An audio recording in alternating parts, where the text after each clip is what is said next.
नमस्कार, बहुत बहुत स्वागत है आप सभी का। और आपके साथ मैं हूं श्वेता त्रिपाठी। और आज मेरे साथ मौजूद है बेहद खास मेहमान जो अपनी बेबाकी के लिए जानी जाती हैं, जो अपने अलग अंदाज के लिए जानी जाती हैं, जो कुछ अलग कर गुजरने के लिए जानी जाती हैं। हमारे साथ इस वक्त मौजूद है पद्मश्री अवार्डी, 4 बार की national award winner, bold and beautiful Kangana Ranaut. Kangana, बहुत बहुत स्वागत है आपका। Thank you Shweta ji, thank you. Kangana, Thalaivi के जरिए ये कहूं कि आप फिल्म इंडस्ट्री में एक नया मुकाम हासिल करने जा रही हैं, क्योंकि इतने बड़े बजट की फिल्म फीमेल सेंट्रिक अभी तक कोई है ही नहीं। हाँ जी, और ये बहुत ज़्यादा लैंग्वेजेस में भी बनी है, तो ये कहना गलत नहीं होगा कि एक नए युग की शुरुआत होगी बॉलीवुड में, जहाँ हमने हीरोइंस को हमेशा पहले तो हीरोज़ के पीछे ही देखा है, फिर हमने फिल्मों के ज़रिए एक जो भी महिला एक ओरिएंटेड फिल्म रहती हैं, छोटे बजट की मानी जाती हैं, मणिकर्णिका एक शुरुआत थी उसमें, और इसी में एक और तलाइवी जो है बहुत बड़े स्तर पे बनी है, अलग अलग लैंग्वेजेस में पैन इंडिया फिल्म बनी है। मैं आपसे ये जानना चाहती हूँ, हर कोई आपके उस किरदार को देख करके, जयललिता की पूरी जिंदगी को आपने जिस तरीके से इन 3 घंटों में उतार दिया है, ये बहुत मुश्किल था। चाहे आपके वेट गेन को लेकर हो, आपके परफॉर्मेंस को लेकर हो, मेकअप हो, ड्रेस हो, सब कुछ ऐसा कि जो देख रहा है वो सिर्फ देख रहा है, अपने आप को अलग नहीं करना चाहता। आपके लिए कितना चैलेंज रहा? मेरे लिए देखिए, अलग अलग लेवल पे चैलेंजेस थे। एक तो तमिल सीखना, वो चैलेंज था, फिर वेट गेन करना, क्योंकि 16 से लेके 42 ईयर तक उनकी तो जर्नी है, जो भी 30 सालों की या 35 सालों की, लेकिन हमारे लिए तो 1-2 साल में फिल्म होती है। तो वो 20 किलो वेट बढ़ाना, फिर घटाना, फिर उसके बाद में भरतनाट्यम, बहुत महान डांसर थी वो, भरतनाट्यम सीखना, तो अलग अलग लेवल के चैलेंजेस थे, but I think it was all worth it. और कहा जा रहा है कि सबसे पावरफुल बायोपिक होने वाली है थलाइवी। जो लोग देख रहे हैं उनका यही कहना है कि इससे बेहतरीन बायोपिक आज तक नहीं बनी, तो आई थिंक ये सारी टीम को क्रेडिट जाता है जिन्होंने इतना अच्छा काम किया है। और कहा जा रहा है कि कंगना के करियर की भी अब तक की सबसे बेस्ट फिल्मों में से एक होगी थलाइवी। आई थिंक अगर ये कहा जाए तो कुछ गलत नहीं है, क्योंकि एक जो रियल लाइफ में भगवान कहानियाँ लिखता है, वो एक अलग उनमें एक नयापन होता है, तो उसी तरह से एक नयापन इस स्टोरी में सबको महसूस हो रहा है, क्योंकि ये एक रियल जिंदगी पे आधारित है, और बहुत मज़ा आ रहा है देखने में। आपके लिए कहाँ कहाँ चैलेंजेस थे?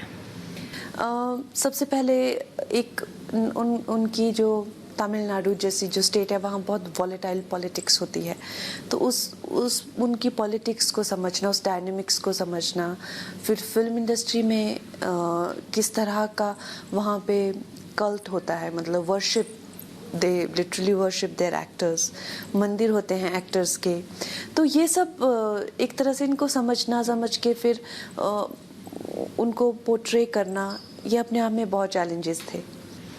एक बात और मैं समझना चाहती हूँ आपके एक इंस्टा पोस्ट को लेकर के, और इंस्टा पोस्ट क्या, मैं कहूँ कि अगर आपके इंस्टा में नाम को लेकर के आजकल बहुत आप चर्चा में हैं, उसमें आपने कंगना रनौत की जगह कंगना थलाइवी लिख दिया है, तो लोग बड़ा आजकल एक तरह से कहें कि इसको भी बड़ा डिस्कस कर रहे हैं। देखिए, मेरी फिल्म का किरदार है ये तलाइवी, मतलब रेवोल्यूशनरी लीडर, तो जया माँ को तलाइवी कहते थे, और जब मैं इस किरदार को निभा रही हूँ तो फिल्म को प्रमोट करने के लिए मैंने अपनी नाम के आगे लगाया है थलाइवी। तो जब तक थलाइवी है तब तक वो हैं, फिर धाकड़ आएंगे तो धाकड़ लगा देंगे, कंगना धाकड़, फिर तेजस आएंगे तो कंगना तेजस, तो जिस तरह से किरदार बनता है उसी तरह से आगे नाम बनता है। और आपके पेरेंट्स ने इस मूवी को देखने के बाद कहा कि 5th अवार्ड अब बस आपके नाम होने जा रहा है। जी, उन्होंने कहा, बाकी बहुत सारे और लोगों ने भी कहा कि ये मेरी आज तक की सबसे अच्छी परफॉर्मेंस है, क्योंकि इतना बड़ा एक पैलेट जो है वो 16 से 42, और एक टीनेजर से बहुत बड़ी हस्ती बनना, मुख्यमंत्री बनना, वो मैंने कभी किसी फिल्म में नहीं निभाया, तो सब लोग काफ़ी देख के प्रभावित हैं। अच्छा कंगना, मैं ये पढ़ रही थी, जब ये मूवी आपके लिए आई तो आप भी एक तरह से नर्वस थी, स्ट्रेस में थी कि इतना 30 की एज में 20-25 kg वेट बढ़ाना, फिर उसको कम करना, क्या किया जाए, इस तरीके की एक तरह से आपके भी माइंड में एक डिलेमा था कि क्या करें जी, तो फिर कैसे ऑप्ट किया? मुझे शुरू में बहुत ज़्यादा दिक्कतें हुई कि कैसे करूँगी मैं, फिर मतलब छोटी उम्र में उनका वेट बहुत कम है, जैसे उम्र बढ़ती जाती है वेट धीरे धीरे उनका बहुत ज़्यादा होता है, तो और मैं जो हूँ, जिस उम्र में हूँ, वहाँ उसमें जैसे 30s में वेट बढ़ाना घटाना, परमानेंट आपकी बॉडी में जो है वो चीज़ें रह जाती हैं, जैसे स्ट्रेच मार्क्स और चीज़ें, तो बहुत ज़्यादा मुझे दिक्कत हुई। पर फिर आई थिंक एक कलाकार के ज़रिए होने के नाते मैंने इन सब छोटी मोटी जो डाउट्स थे, कमज़ोरियाँ थी, उनको पीछे हटाते हुए ये निर्णय लिया कि ये लाइफ में एक बार मुझे ऐसी अपॉर्चुनिटी मिली है और मुझे डेफिनेटली करनी चाहिए। अच्छा, इसका एक डायलॉग बहुत फेमस हो रहा है कि ये तो फिल्म वाली है, ये क्या राजनीति करेगी। आपका भी ये फेवरेट डायलॉग है? जी, मुझे लगता है कि जया माँ को सबने ही बहुत ज़्यादा अंडर एस्टिमेट किया था। उनकी मदर जो है वो जूनियर आर्टिस्ट थी, तो उसके करके उनको कई ताने मारे जाते थे कि एक जूनियर आर्टिस्ट की बेटी जूनियर आर्टिस्ट बनेगी, जबकि वो बहुत बड़ी सुपरस्टार बनी। फिर जब वो फिल्मों राजनीति में आई तो उनको ताने मारे गए कि फिल्मों वाली क्या राजनीति करेगी, तो जबकि वो एक नहीं, दो नहीं, 3 बार चीफ मिनिस्टर रही। और अगर वो जीवित रहती तो इसमें कोई दो राय नहीं है कि वो चौथी बार फिर से चीफ मिनिस्टर बनती। तो उन्होंने हर एक अपने आलोचक को गलत सिद्ध किया। एक बात और मैं आपसे जानना चाहती हूँ। देखिए, आपने हर फ्रंट पे एक फाइट की, आप हमेशा सच्चाई के साथ खड़ी रहीं। नेपोटिज्म का भी जिक्र आपने इंडस्ट्री में खुल करके बताया कि किस तरह से नेपोटिज्म होता है, वो सच जो कोई कबूल नहीं रहा था। और अब हम ये देख रहे हैं कि आप जैसे जो अगर इंडिविजुअल प्रोड्यूसर्स हैं, ये अगर अपने बैनर पे फिल्म लेकर के आ रहे हैं, तो आपका एक नया स्ट्रगल शुरू हो रहा है उन लोगों के साथ, मल्टीप्लेक्सेस के साथ, जो आपकी मूवीज को रिलीज नहीं होने दे रहे हैं। तो कैसे इसको आप दूर करेंगे? देखिए, ये तो दुनिया अब आप देख ही रहे हैं कि जिस तरह से फिल्म इंडस्ट्री को लेके, मेरी फिल्म को लेके चुप्पी साधी गई है। जो लड़कियां खुद को फेमिनिस्ट बताती हैं और जो इस पे जो है अपना पूरा बिजनेस करती हैं, ब्रांड्स करती हैं कि हम नारी सशक्तिकरण में को प्रोत्साहित करते हैं, इस फिल्म का नाम भी नहीं लेना चाहती, दुबक के बैठी हुई हैं सब की सब। जबकि मैंने आज तक कभी एक अच्छी फिल्म की प्रशंसा, अभी जब मैंने शेरशाह की भी इतनी ज़्यादा प्रशंसा की, वो है काबिल तारीफ वो फिल्म, उसमें कोई दो राय नहीं है, लेकिन वो सब दुबक के ऐसे बैठे हुए हैं जैसे कि मतलब जब फिल्म अच्छे से निकल के, तब सब निकल के अपने चूहे जैसे बिलों से निकलते हैं ना, वैसे निकल के आएंगे बाहर। तो इंडस्ट्री का जो रवैया है, जो टैलेंट है, जो उनके सामने उनके पैरों पे झुकता नहीं है या उनकी चापलूसी नहीं करते हैं, उसको दबाना या मिटा देने की कोशिश करना, वो तो उनका रवैया है ही है। और इसके बारे में मैंने काफ़ी बात की है। लेकिन ये जो जितने भी मल्टीप्लेक्सेस हैं, इनका भी जो ग्रुपिज्म है, वो भी आई थिंक कहीं ना कहीं जो इंडिविजुअल प्रोड्यूसर होते हैं उनको ज़्यादा बुली करते हैं। और ख़ासकर एक महिला प्रधान फिल्म है तो उनके अलग अलग रूल्स हैं मेरे लिए, लेकिन हीरोज़ के लिए उनके रूल्स अलग हैं, जो कि हमने देखा है। उनकी फिल्में वो साइमल्टेनियसली भी रिलीज़ करते हैं। तो आई थिंक हर कदम पे एक जो आप जब एक नई राह चलते हैं तो हर कदम पे संघर्ष होता है, जिसमें कोई दो राय नहीं है। कंगना, ये मैं जानना चाहती हूँ कि कंगना की बेबाकी से लोगों को प्रॉब्लम है, आप सच बोलती हैं इससे प्रॉब्लम है, या फिर आपके अभिनय से डर लगता है बॉलीवुड में एक खास वर्ग को जो आपको बाइकआउट करने के लिए वो लोग हमेशा लगे रहते हैं? आई थिंक उनको इस बात से डर लगता है कि जिस तरह से मैं बहुत ही मेहनत से काम करती हूँ और अपनी पूरे जी जान लगा के काम करती हूँ। आपने देखा होगा कि मैंने 20 किलो वेट गेन किया। कोई लड़की कर नहीं सकती है इस तरह से, जो मेरे लेवल पे हो और इस तरह से। तो उनको क्या लगता है कि ये करके दिखाएगी तो फिर हमें भी लोग ऐसे एक्सपेक्ट करेंगे कि ऐसी एक्टिंग करो या इतना जी जान लगा के काम करो। तो चाहते हैं कि इसी को दबा के ख़त्म कर देते हैं। एक होता है ना कि इसी को ख़त्म कर दे तो कोई समझ ही नहीं पाएगा कि असली टैलेंट कैसा होता है। तो हम वही अपना गलत गंदी एक्टिंग करेंगे जो बेकार है और उसी को बेच के दुनिया को बेवकूफ़ बनाएंगे। तो यही इन लोगों का जो है मेन प्रमुख यही है कि सच बोलना तो एक जगह है, मगर इसका जो टैलेंट है इसको पूरी तरह से ख़त्म कर देना चाहिए, ताकि जो हमारी गंदी एक्टिंग है, हमें जो आता नहीं है, हम पकड़े ना जाएं। तो आई थिंक करने की कोशिश तो बहुत कर रहे हैं, लेकिन वैसे ही अच्छे लोगों का भी मुझे बहुत प्रोत्साहन मिलता है, साथ मिलता है।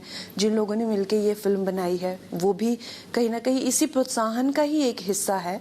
और जितना बुरा चाहने वाले लोग हैं उतने ही अच्छे चाहने वाले भी हैं। लेकिन कंगना, आप मानते हैं कि बॉलीवुड एक तरफ, कंगना रनौत एक तरफ, बॉलीवुड साथ नहीं है आपके? आई थिंक जैसे सच्चाई एक तरफ और बुराई एक तरफ होती है, तो मेरी तरफ बहुत सारे जो अच्छे टैलेंटेड लोग हैं, मेहनत करने वाले लोग हैं।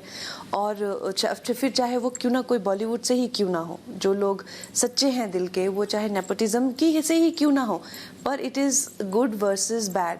Good versus bad. एक मैं आपसे और सवाल करना चाहती हूँ, बस मतलब ये इंटरव्यू खत्म करें उससे पहले बहुत ज़रूरी है। देखिए, आप एक तरह से विमेन एम्पावरमेंट की बहुत बड़ी मिसाल है लोगों के लिए। आप थलाइवा कर रही हैं जिसमें जयललिता विमेन एम्पावरमेंट की बहुत बड़ी मिसाल है।